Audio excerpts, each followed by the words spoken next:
Vedant's Wellness Center, where food become your medicine. Call 905-944-664. నమస్తే, welcome back to IT media. నేను మీ ఝాన్సీ. ఈ diabetes గురించి ఎన్ని వీడియోస్ చేసినా కానీ ఇంకా క్వశ్చన్స్ వస్తూనే ఉంటాయి కామెంట్ సెక్షన్లో. ద మోస్ట్ రిక్వెస్టెడ్ కామెంట్ ఏంటంటే రైస్ కంటెంట్ గురించి. చాలా వెరైటీ ఆఫ్ రైసెస్ మార్చమని చెప్తూ ఉంటారు. సింగిల్ పొట్టుతో ఉన్నది అంటే ముడి బియ్యం కానివ్వండి, లేకపోతే ఒక్కసారి సింగిల్ పాలిష్ చేసినవి తినాలని చెప్తూ ఉంటారు. ఈ రైస్ విషయంలో కానీ క్వాంటిటీ విషయంలో కానీ ఎలాంటి జాగ్రత్తలు పాటించాలి, ఈ విషయం తెలుసుకుందాం.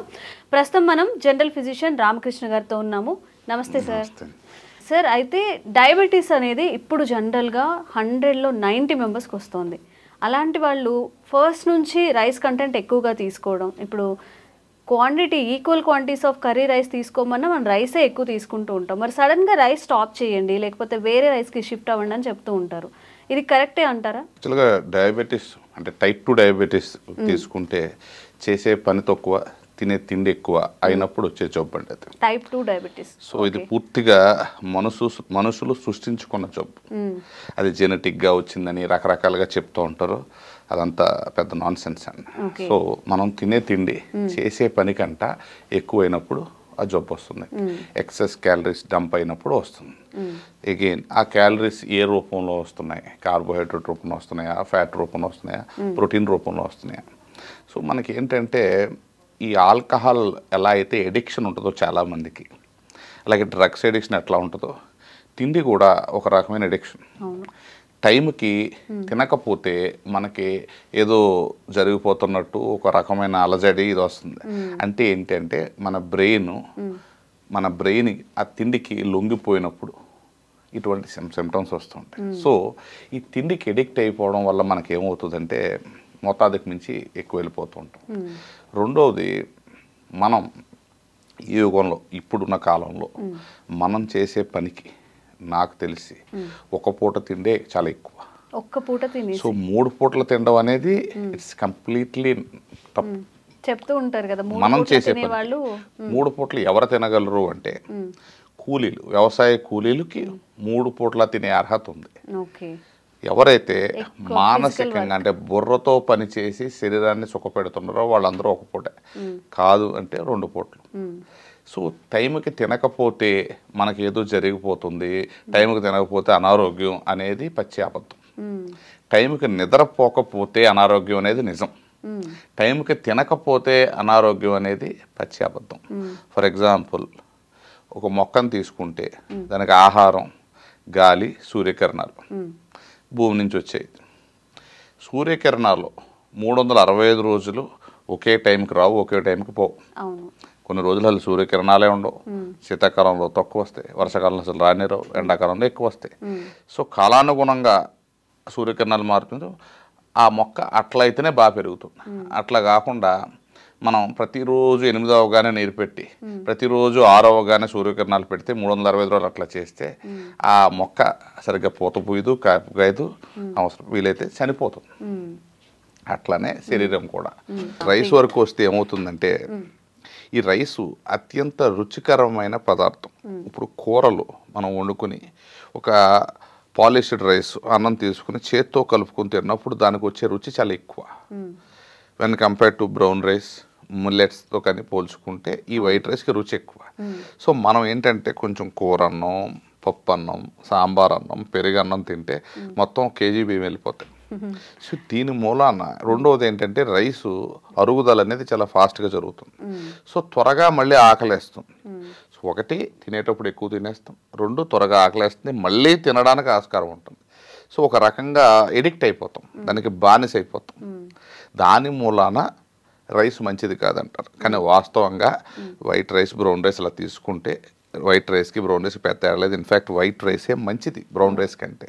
కానీ brown rice, white rice head to head చూసుకుంటే బ్రౌన్ రైస్ ఎటువంటి రుచి సరిగ్గా ఉండదు. మనం ఎక్కువ తినమన్నా తినలేము. దాని మూలాన బై ఫోర్స్ మనం తక్కువ తింటాం. దాని మూలాన క్యాలరీస్ తక్కువ వెళ్తే మనిషి అనబడతారు. అది బలం అంటారు కొంతమంది, అది తప్పు. 2, మిల్లెట్స్ ఉంటారు కొంతమంది. మిల్లెట్స్ నాకు తెలిసి ఒక గేదెకి పచ్చగడ్డి ఎండుగడ్డి చూస్తే పచ్చగడ్డి చాలా పౌష్టికమైనది, ఎండుగడ్డి పౌష్టికమైనది కాదు. కానీ ఎండుగడ్డి అలా నెవరేస్తూ ఉంటుంది గేదె. సో నా దృష్టిలో మిల్లెట్స్ కూడా అటువంటివే. సో మిల్లెట్స్కి ఎటువంటి రుచి ఉండదు, ఏమీ ఉండదు. సో మనం బై ఫోర్స్ చాలా తక్కువ తీసుకుంటాం. టోటల్ క్యాలరీస్ ఒక మనిషిని రైస్ పెట్టి మిల్లెట్స్ పెట్టి అన్నీ చూసుకుంటే రైస్ తిన్నవాడు ఎక్కువ క్యాలరీస్ వెళ్ళిపోతాయి, మిల్లెట్స్ తిన్నవాడు తక్కువ క్యాలరీస్ వెళ్తాయి. సో క్వాంటిటీ మనం ఫిక్స్ చేసి ఇంతే అన్నం తిను ఇంతే మిల్లెట్స్ తినంటే రైసే బెటర్. కానీ రైస్తో ప్రాబ్లం ఏంటంటే త్వరగా డైజెస్ట్ అయిపోతుంది, అందులో ఫైబర్, ఈ మిల్లెట్స్లో ఎక్కువ ఫైబర్ ఉంటుంది, ఇందులో తక్కువ ఉంటుంది. సో డైజెస్ట్ అయిపోయి త్వరగా తినేటట్టు మళ్ళీ చేస్తుంది, రెండు రుచి ఎక్కువ వస్తుంది, ఎక్కువ తినేటట్టు ఆస్కారం ఉంటుంది. సో అంతేగాని రైస్ని ఏమాత్రం తీసి పడేసేది. ఇన్ఫ్యాక్ట్ జిమ్కి వెళ్ళేవాళ్ళు రోటీ కంటే రైస్ తింటేనే త్వరగా సన్నబడతారు, ప్రొవైడెడ్ క్వాంటిటీ ఫిక్స్ చేస్తే. రోటీ తింటే మంచిది సన్నబడతారు అనేది పచ్చి అబద్ధం. ఇన్ఫ్యాక్ట్ రోటీయే ఇంకా క్యాలరీ డెన్స్ రైస్ కంటే. కానీ మనం రోజు రైస్ తినే మనిషి రోటీ తింటే ఎక్కువ తినలేడు, ఎందుకంటే తనకు అలవాటు లేదు కనుక. దాని మూలాన మనిషి సన్నబడతాడు. సో ఎప్పుడు కూడా rice is always better, but quantity మనం ఫిక్స్. ప్రసాదం తిన్నట్టు తినాలి అన్నం, అంతేగాని కొంచెం పప్పు అన్నం, కూర అన్నం, సాంబార్ అన్నం, పెరుగన్నం తీసుకుంటే ఇంకా అలా కేజీబీ వెళ్ళిపోతుంది. రెండోది ఏంటంటే మనం రోజుకి కనీసం 14 నుంచి 16 గంటల పాటు మన కడుపుని ఖాళీగా ఉంచాలి. ఖాళీగా ఉంచడం అంటే ఏంటంటే గ్లూకోజ్ కంటెంట్ ఉన్న ఫుడ్ ఏది వెళ్ళకూడదు. గ్రీన్ టీ తీసుకోవచ్చు, బ్లాక్ కాఫీ తీసుకోవచ్చు, పచ్చి కూరగాయ మొక్కలు తీసుకోవచ్చు. ఆ ఖాళీగా ఉంచడం అంటే they do not come under eating. మనం ఇన్సులిన్ రెసిస్టెన్స్ని, కొవ్వు పేరుకుపోవడం తగ్గించాలంటే శరీరంలో ఇన్సులిన్ లెవెల్ని ఎంత తగ్గించుకుంటే అంత మంచిది. సో ఇన్సులిన్ లెవెల్లో ఎప్పుడు స్టిమ్యులేట్ అవుతుంది, ఎప్పుడు ఉత్పత్తి పెరుగుతుందంటే బ్లడ్లో గ్లూకోజ్ పెరిగితే. సో బ్లడ్లో గ్లూకోజ్ పెరగడానికి ఆస్కారం ఉన్న ఏ ఫుడ్ తీసుకుంటే అది ఉపవాసం అనకూడదు. సో సైంటిఫిక్గా మాట్లాడితే ఉపవాసం అంటే ఏంటంటే ఏ ఆహారం అయితే ఇన్సులిన్ లెవెల్ని ఉత్పత్తి పెంచడానికి అవకాశం ఉంటుందో అటువంటి ఆహారం మనం తీసుకోకపోవడమే ఉపవాసం. సో మంచినీళ్ళు తీసుకున్నా అది ఉపవాసమే. తర్వాత green tea, black coffee, vegetable, పచ్చికూరగాయ మొక్కలు ఇవన్నీ తీసుకోవచ్చు ఉపవాసం. కానీ ఏం తీసుకోకూడదు, అన్నం తినకూడదు, పండు తినకూడదు, సో గ్లూకోజ్ కంటెంట్ ఉన్నవి ఏవి తినకూడదు. సో అలా 14 నుంచి 16 గంటలు మన బాడీ కడుపుని ఖాళీగా ఉంచితే మనం ఏమవుతుందంటే చాలా బ్యాలెన్సింగ్ యాక్ట్స్ జరిగిపోతాయి, ఇన్సులిన్ లెవెల్స్ పడిపోతాయి. సో ఇన్సులిన్ లెవెల్ తగ్గితే మనకేమవుతుందంటే ఇన్సులిన్ అనేది ప్రో ఏజింగ్. ఇన్సులిన్ ఎంత ఎక్కువ ఉంటే మనం అంత త్వరగా వయసు పైబడిపోవడానికి అవకాశం ఉంటుంది.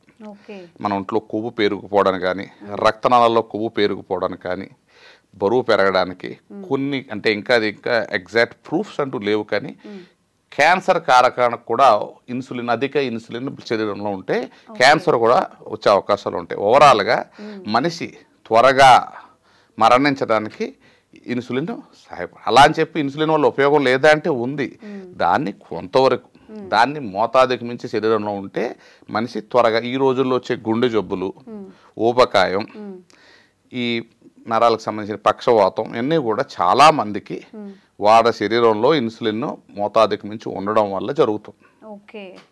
సో మనం ఏం చేస్తున్నాం అంటే ఆ మూల కారణాలన్నీ పక్కన పెట్టేసి ప్రతిదీ డబ్బుతో మందులతో తగ్గించుకోవడానికి ట్రై చేస్తున్నాం. అది తప్పు. డబ్బుతో ఆరోగ్యాన్ని ప్రతిసారి కొనలేము, మన కష్టంతో కొనాలి. సో మానసికంగా సుఖపడి, శారీరకంగా కష్టపడి అప్పుడప్పుడు పస్తులు ఉండడం, ఉపవాసాలు ఉండడం మంచిది శరీరానికి. సో ఇదండి డాక్టర్ గారు చెప్తుంది ఏంటంటే ఏదైనా కానీ క్వాంటిటీ మనం ఇంతే తినాలి అని చెప్పి క్వాంటిటీ పరంగా తీసుకుంటే మీరు అన్నం తిన్నా ఓకే, పొట్టు బియ్యంతో తిన్నా ఓకే, ముడి బియ్యంతో తిన్నా ఓకే, బట్ ఎలాంటి క్వాంటిటీ తీసుకుంటున్నాం, ఎన్ని క్యాలరీస్ తీసుకుంటున్నాం అనేది కన్సిడర్ అవుతుందంటే ఈ విషయాన్ని గుర్తుపెట్టుకోండి. Thank you sir.